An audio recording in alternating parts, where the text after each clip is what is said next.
humanitária como desculpa para invadir a Venezuela e convocou a população para resistir nas ruas. Em meio ao impasse, a solidariedade une os dois países, com chá gelado e sopa. Talvez a única refeição do dia. São voluntários colombianos ajudando como podem um grupo de 50 venezuelanos que não consegue voltar para casa. Muito amor, muita humildade. O principal ingrediente aqui é o amor, me conta Luísa, que dedicou o domingo aos vizinhos isolados pela decisão de Nicolás Maduro. Já Dona Carmen apela para a fé. É a nossa única arma, diz ela. A fé de Deus era a única arma que tínhamos para poder passar. Nós adultos até aguentamos só com pão e água completa, mas e quanto às crianças? O que damos a eles quando dizem que estão com fome? Pergunta. Com toneladas de ajuda bem perto daqui, à espera de transporte para a Venezuela, é essa a pergunta que segue sem resposta desse lado da fronteira.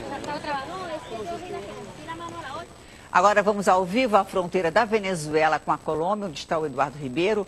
Boa noite, Eduardo. Como é que está a situação agora? E o que você tem a dizer sobre a chegada aí na Colômbia do vice-presidente brasileiro, Hamilton Mourão? Boa noite, Janine. Situação bem mais tranquila de momento. Nós estamos ali atrás de mim, a 100 metros, território venezuelano. O vice-presidente da República Brasileira, Hamilton Mourão, chegou agora há pouco a Bogotá, capital aqui da Colômbia, acompanhado pelo chanceler brasileiro Ernesto Araújo. Os dois participam amanhã, logo cedo, de uma rodada de reuniões do Grupo de Lima, um grupo formado por 14 países que já aprovou sanções diplomáticas contra o regime do ditador Nicolás Maduro, sobretudo não reconhecendo mais Maduro como presidente da Venezuela, e sim o autoproclamado presidente interino Juan Guaidó. Todas as opções estão sobre a mesa, disse hoje Juan Guaidó aqui da Colômbia. Entende-se por isso, inclusive, o pedido, uma solicitação de intervenção militar. Mas o presidente brasileiro, Jair Bolsonaro, orientou sua equipe envolvida no caso ao longo de todo o final de semana para que mantenha a calma e que também mantenha a tradição brasileira de busca pacífica do diálogo pela diplomacia para a volta da democracia e da liberdade aqui no país vizinho. Uma outra imagem que chamou muita atenção, e eu falo da mesma ponte em que foram registrados os distúrbios de ontem, com o fogo a 2 caminhões que estão logo ali em território venezuelano e quase 300 feridos, é uma imagem que você vai ver nesse vídeo a partir de agora. O homem que aparece de verde do outro lado da cancela, fazendo sinal aos seus colegas no fundo para que se afastem e não se aproximem, é um general venezuelano de 2 estrelas. Ele conversa com um policial da Polícia Nacional da Colômbia e diz que veio em missão de paz. Disse em rápidas palavras que Deus abençoe a Venezuela, que Deus abençoe a Colômbia, somos todos filhos de Bolívar, disse ele. Simão Bolívar, personagem histórico responsável pela libertação, pela independência dos países desta região. O que está subentendido nessa conversa é que na madrugada de hoje, novas deserções do Exército e da Marinha venezuelanas podem ocorrer, com militares passando para o lado de cá e recebendo inclusive asilo e todo o apoio do governo colombiano. O jornalismo da Record continua acompanhando tudo ao vivo daqui, inclusive as reuniões de amanhã do Grupo de Lima, lá na capital. Da fronteira da Colômbia com a Venezuela, Eduardo Ribeiro. Obrigada, Eduardo, pelas informações. E na fronteira do Brasil com a Venezuela, o domingo também foi de muita tensão, como mostra o enviado a Roraima, Leandro Stoliar. A fronteira virou um barril de pólvora. A todo momento explode um confronto.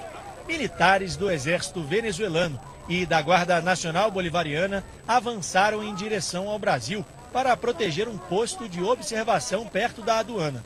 Enquanto isso, imigrantes venezuelanos aguardavam no lado brasileiro. O clima voltou a ficar tenso aqui na fronteira entre Brasil e Venezuela. Os imigrantes venezuelanos voltaram a atacar um posto de observação do exército venezuelano. E agora, os militares colocaram aqui 2 tanques com jatos d'água e também que lançam bombas de gás lacrimogêneo aqui exatamente na fronteira, apontados para o Brasil. Os imigrantes jogaram pedras e deram início ao confronto.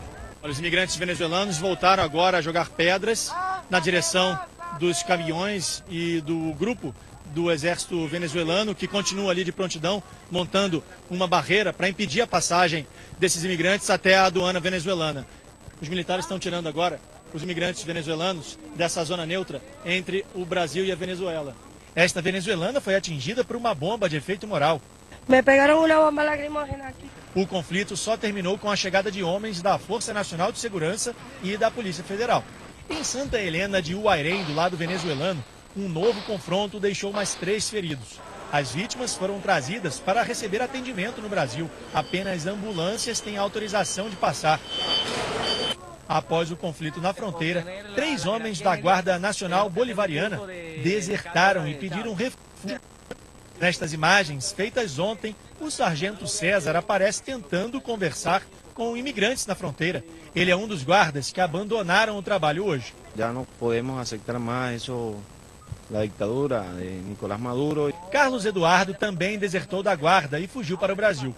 Com medo de represálias, ele andou por 1 hora numa trilha para não ser reconhecido pelos militares. Como que temor e medo por nossos familiares. Outros 2 militares do Exército também desertaram hoje e pediram refúgio no Brasil. 50 brasileiros, entre turistas e moradores que vivem na Venezuela, continuam do outro lado da fronteira sem comunicação. A passagem deles para o Brasil está sendo negociada com o governo do ditador Nicolás Maduro. Segundo o Exército Brasileiro, eles permanecem protegidos por diplomatas brasileiros na Venezuela. Imigrantes venezuelanos contam que não lutam por nenhum lado político, apenas querem a ajuda humanitária. A ajuda humanitária que está aqui em Brasil passa a Venezuela. Centenas de apoiadores do ditador Nicolás Maduro foram autorizados a cruzar a fronteira para hastear a bandeira do país na zona neutra, que havia sido retirada pelos imigrantes. O grupo cantou palavras de ordem e deixou o clima ainda mais tenso na região. Agora vamos ao vivo para Pacaraima com Leandro Stoliar. Leandro, boa noite. Qual é a situação aí neste momento?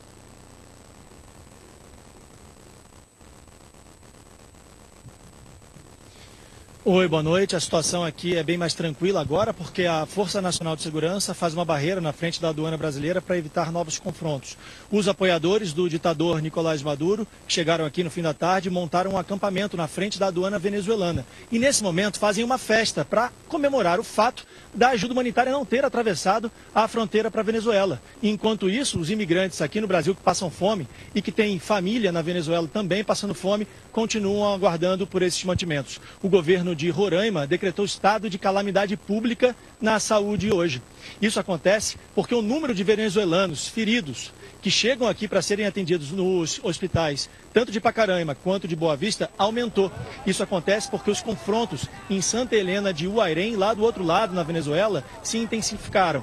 18 venezuelanos já foram atendidos aqui nos hospitais da região e 13 precisam ser operados porque o estado de saúde deles é grave. Com medo de ser preso pelo governo do ditador Nicolás Maduro, o prefeito de Santa Helena de Uairém, Emílio Gonzalez, também fugiu da Venezuela. Ele caminhou cerca de 1 hora na mata, numa trilha, para chegar aqui ao Brasil e pedir refúgio. Nesse momento ele está aqui em Pacaraima, mas ainda não deu entrevista. Segundo o Ministério da Defesa, militares brasileiros e venezuelanos, eles negociaram ali mesmo, na fronteira entre Brasil e Venezuela, para que novos confrontos, como os que aconteceram hoje, não voltem a se repetir. Com isso, os carros usados para lançar bombas de gás lacrimogênio e também de efeito moral, os carros venezuelanos apontados para o Brasil, recuaram e voltaram para o lado venezuelano. Agora há pouco, 2 brasileiros turistas que faziam turismo no Monte Roraima e que aguardavam uma autorização para voltar ao Brasil, conseguiram essa autorização e chegaram aqui em Pacaraima.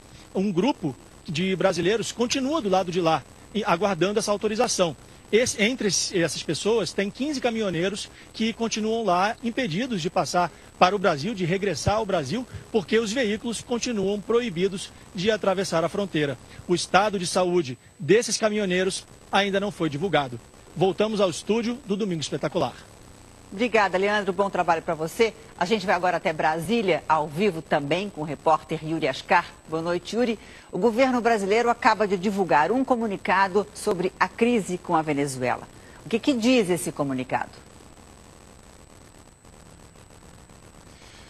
Boa noite, Janine. A nota do governo brasileiro explica melhor o que aconteceu hoje em Pacaraima. O Ministério da Defesa aqui do Brasil intercedeu para evitar novos confrontos entre venezuelanos e a Guarda Nacional de Nicolás Maduro na fronteira entre os 2 países.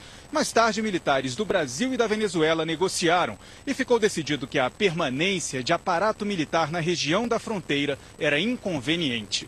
A fronteira do Brasil continua aberta para acolher refugiados.